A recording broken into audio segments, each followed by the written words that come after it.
Happy Friday, everyone. Today we are in the packing room to look at the reissued Millennium Falcon. This is a 1/72 or so kit that was first put out in 1979. Round 2 has just reissued it with new and improved parts.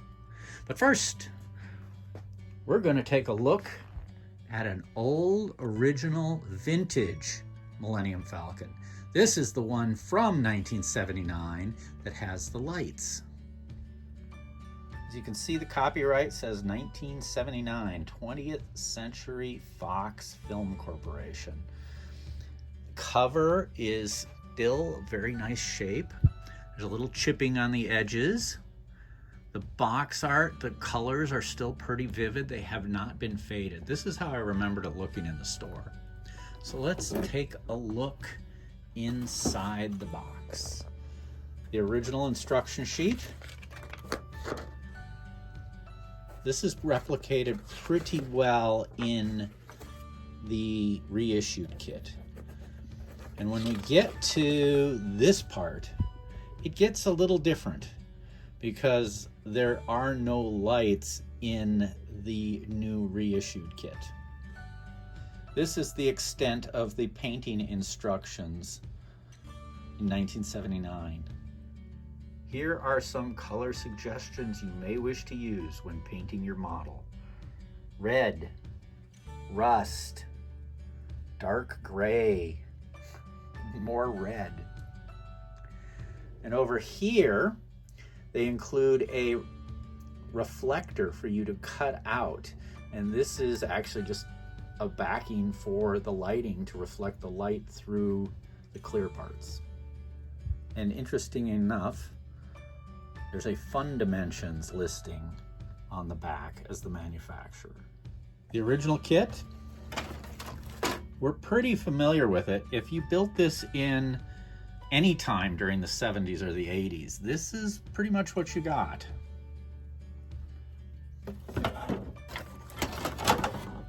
Plastic is slightly gray, and the parts in here are still bagged, as you can see. For some reason, the clear parts are loose, but there you have the grain of wheat lights from 1979. Most of the parts are still on the sprue and they are still in the bag. There's some holes in the bag, so somebody has actually done something at some point with them. But anyway, you can see the enlarged side panels. These are not present in the new kit. There is a tiny gunner figure right there. Those are not replicated in the new kit. Those were to go in the gun turrets. The side walls on the original kit measure about 7/8 of an inch in height, which we all know makes this thing look like a flying cheeseburger. And now we're back to the new kit. As you can see, the colors are much bolder than they were on the original, but they are very vivid and they look really good. They've evidently scanned this original kit because all of the details and all the nuances, even down to the photo box, are copied from the original. If you look at the bottom side panel of the box, you can see how much they have improved this kit. The new version comes with new figures in the cockpit. It has new lighting effects, an improved dish, that's the replacement, that's the original. And you can see how the new kit has lighting in the engines versus the lighting in the original kit. The new kit does not include lighting, you have to add that yourself. It's also worth noting that the back of the box on the reissue has a lot more information, photos, all the standard copyright information, skill level, etc., and pictures of some of the highlights of the new version. The back of the original kit is a cardboard backing board. Here is a look at the inside of the box, what you get. first I want to point out the new clear parts. You can see they've got ribbed panels and they are cast in clear blue. This is going to light up beautifully. The clear sprue is identical to what originally came with the kit. These sprues are the originals. That's what came with the kit originally. And now we get to the replacement parts. I haven't opened this up, and I'm not going to at this point, but we will take a closer look at it. The side walls are now about 5/8 of an inch, so they are a whole 1/4 inch shorter than they were on the original kit. And we'll just compare the original kit on top with the new kit on the bottom, and you can see that the level of detail on the new kit is much more detailed.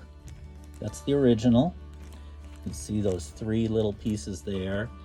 This is the same part on the remake. There's a lot more depth to it, a lot more distinctiveness, and they've actually replicated many of the model parts that were used in the original. And that's clearly from an engine of a car.